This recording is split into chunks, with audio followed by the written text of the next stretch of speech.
Hello friends, welcome back. चलिए case scenario number 20 से हम अब कंटिन्यू करने वाले हैं।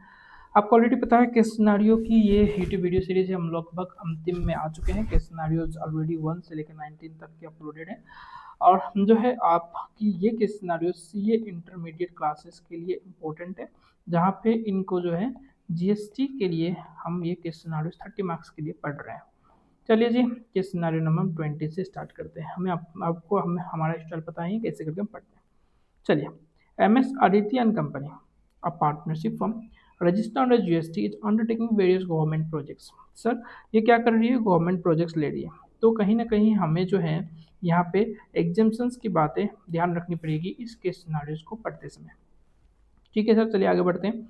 Has let out on hire in the following vehicles. The following vehicles इन्होंने लेट आउट किया। एक तो मोटर व्हीकल लेट आउट किया, मोर देन 15 पैसेंजर्स। किसको? स्टेट गवर्नमेंट इलेक्ट्रिसिटी डिपार्टमेंट को। नेक्स्ट इन्होंने किया इलेक्ट्रिक ऑपरेटेड व्हीकल। किसको? लोकल म्यूनिसिपल कॉरपोरेशंस को, और इनकी जो है मोर देन 12 पैसेंजर्स की कैपेसिटी थी।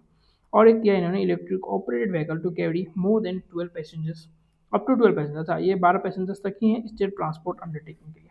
चलिए, यहाँ पे हमें जो है आपको ध्यान रखने की बात है एग्जाम्शन लिस्ट। इस पे एग्जाम्शन लिस्ट क्या इन्होंने बोला है? हायर के लिए पब्लिक व्हीकल आप दे रहे हो, गवर्नमेंट को दे रहे हो, पब्लिक व्हीकल दे रहे हो। जैसे हमारे पास में हरी बस और रेड बस, जो ग्रीन बस एंड रेड बस जो आती है हमारे पास में इस पे दिल्ली दिल्ली रूट्स पे, ऐसे वाले बसेस की और ऐसे वाले व्हीकल्स की ये यहाँ पे जिक्र कर रहे हैं। तो यहाँ पे जो है क्या बोला गया इन्होंने, हमें जो एग्जाम्शन लिस्ट याद करना है, एग्जाम्शन पे आपको गिवन है। एक है वर्ड मेट्रो मोटर व्हीकल, इन्होंने वर्ड किया यूज किया है। एक इन्होंने यूज किया है इलेक्ट्रिक ऑपरेटेड व्हीकल।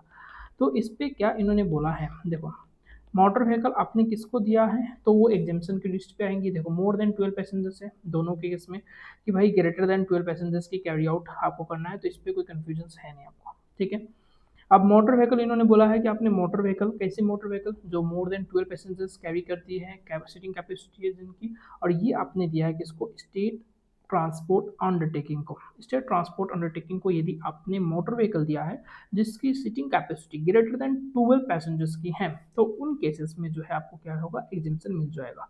तो अब छोड़ रहे हैं हम स्टेट ट्रांसपोर्ट अंडरटेकिंग को। यहाँ पे देखो स्टेट ट्रांसपोर्ट अंडरटेकिंग को इन्होंने यहाँ पे दिया तो है, बट क्या दिया है? इलेक्ट्रिक ऑपरेटेड व्हीकल, और वो भी कहाँ तक? Up to 12 passenger. सर, ये तो दोनों ही कंडीशन से, एक तो है मोर देन 12 पैसेंजर्स वाला केसेस ही एग्जाम्प्ट है, 12 पैसेंजर्स तक की केस एग्जाम्प्ट नहीं है।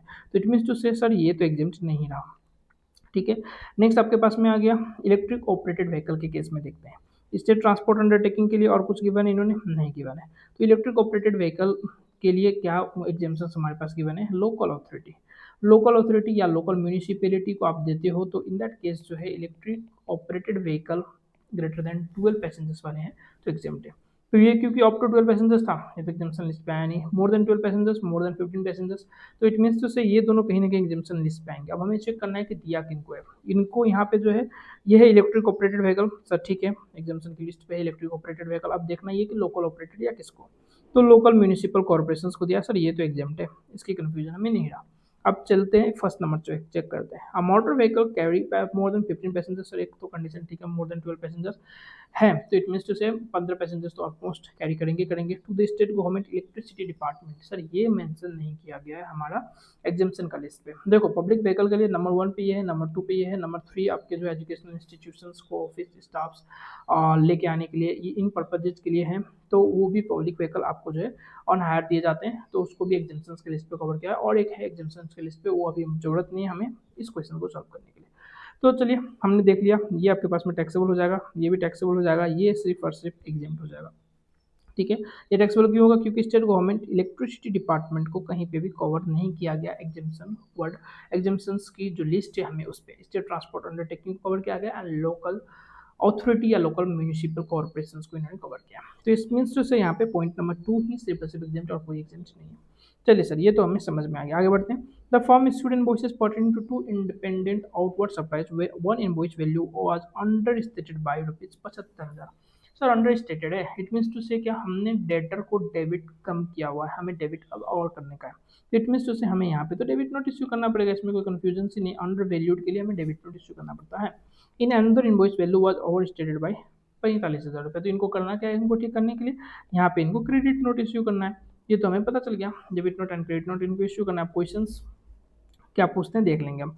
The firm receive certain supply goods amounting to rupees 8,50,000 for registered person on which tax was payable under reverse charge basis. ठीक है, रिवर्स चार्ज बेसिस में इनको जो है आपको पेमेंट करना पड़ेगा हैंड में भी इन द सेम मंथ में या नेक्स्ट मंथ में जब आपको आईटीसी लेने का इच्छा करे तो आप आईटीसी ले लेना, क्योंकि payment is most important, payment करो आप आईटीसी ले लो। चलिए देखते हैं इस पे क्या क्वेश्चन बन रहा है। All the amounts given exclusive taxes wherever applicable transactions intra stating है। All the conditions availing ITC, चलो ये फुलफिल है। क्वेश्चन 1 2 3 अच्छा 3 ही क्वेश्चन से बहुत छोटा सा है ये। देखते हैं inspect the vehicles let out on hire by the firm services that exempt from GST. Sir इसके लिए तो देखने की जरूरत ही नहीं, हमें पता है कि जो इलेक्ट्रिक ऑपरेटेड व्हीकल था जो लोकल म्यूनिसिपल कॉर्पोरेशन को दिया गया सिर्फ वही एग्जेम्प्ट था, बाकी जो आपके पास में टैक्सेबल ही थे। क्योंकि टैक्सेबल थे electric operated up to 12 passengers होने की वजह से एक, and next state electricity department को दिया गया था, स्टेट ट्रांसपोर्ट अंडरटेकिंग नहीं, इसकी वजह से वो एग्जेम्प्ट नहीं है, टैक्सेबल है।